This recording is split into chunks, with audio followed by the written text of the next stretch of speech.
इस संसार में किसको माना जाए, संत महात्माओं की वाणी को कि नेताओं की वाणी को?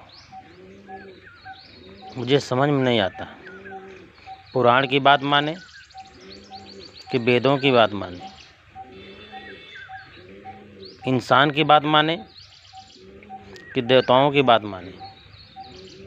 लोग कहते हैं जब सृष्टि की रचना हुई तो दो ही पैदा हुए, एक मनु एक शत्रुपा। मनु नाम का आदमी, शत्रुपा नाम का स्त्री। सबका वंश मनु और शत्रुपा है, एक ही जात है। तो क्यों लोग कहते हैं कि हम फलाने जात के हैं, फलाने जात के हैं, फलाने जात के हैं, फलाने जात के हैं?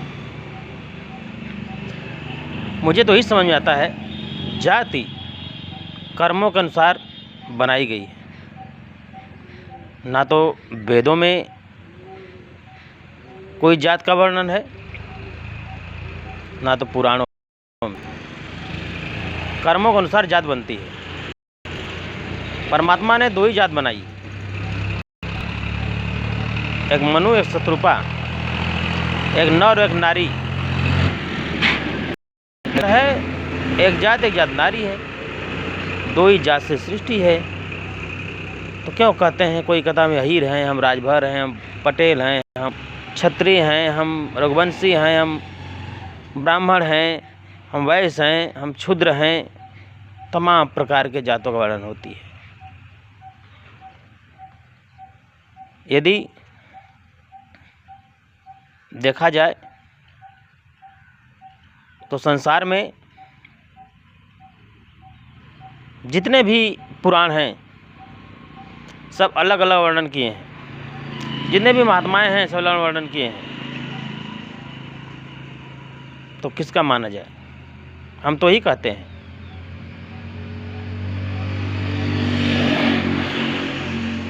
नदियाँ एक घाट बहुत तेरे।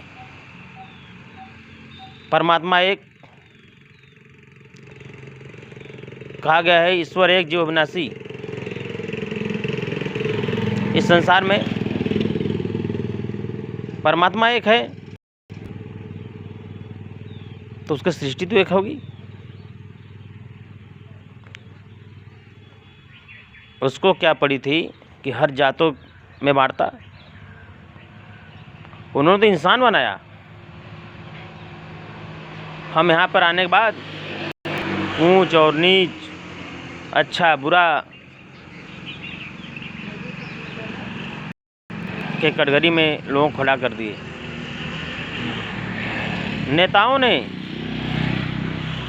अपने सत्ताओं के लिए इस संसार में जाति को किसी का वंश बता दिया। ये बात गलत है। नर नारी, मनु शत्रुपा, दो ही हमारा पूर्वज हैं। जब पूर्वज हमारे जो हैं उसी का वंश तो हम हैं। आप कहते हैं कि हमारा पूर्वज क्षत्रिय वंश का है, हमारा पूर्वज यदुवंश का है, हमारा पूर्वज रघुवंश का है, हमारा पूर्वज ब्राह्मण वंश का है, वैश्य है। तमाम आप कहते हैं, तमाम जातियों में बांटा है। लेकिन मनु शत्रुपा तो दो ही थे। तो वही तो हमारा, उसी के वंश हम हैं, वही हमारा पूर्वज हुए। हम यही जानते हैं जातियों में बांटना नेताओं का फितरज है। हम जातियों में जो बांटते हैं उनको नहीं मानते। हम बस मानते हैं परमात्मा एक है। तो हम भले अलग अलग रूपों, अलग अलग जगहों पे हैं, मगर हम भी एक हैं। जय माता, जय माँ शेरा वाली।